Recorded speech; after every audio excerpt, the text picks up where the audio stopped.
Navigating the political divide during a high-stakes presidential election can be difficult and even stress-inducing. I spoke with a former UCSB professor about why this election is unique and a professional mediator who shared tips on how to handle tough political conversations with family and friends. It's just fascinating the intensity of the feelings that exist in this election. Disagreeing with family, friends, and coworkers about politics is nothing new.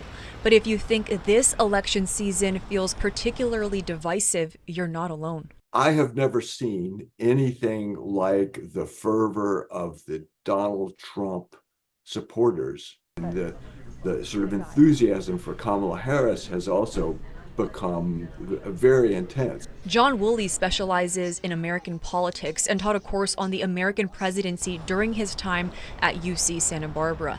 He pays close attention to political discourse in the U.S. and has a theory on why the divisiveness is escalating. Well, it's different because of Donald Trump being the kind of candidate that he is and having basically promised not to accept the results of the election unless he wins. Grover Cleveland is the only president who ran for re-election as the incumbent, lost, then won during his third run. More than 130 years later, former President Trump is trying to do the same, but the 2 assassination attempts against him and his 34 felony convictions make his situation truly unique.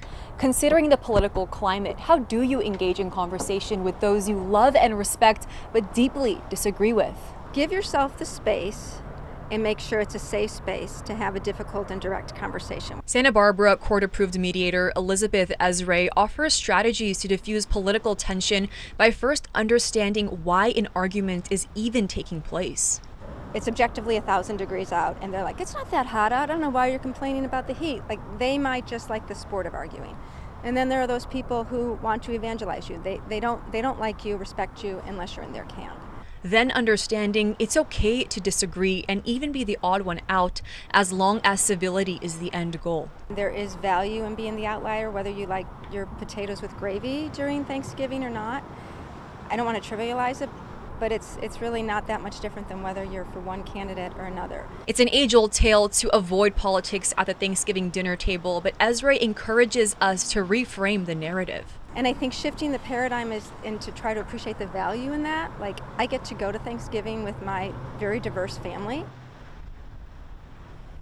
Ezra also recommends setting ground rules before having a difficult conversation, abiding by them, and being honest with your feelings if necessary. She even thinks hiring a professional mediator is an option. Joey, back to you.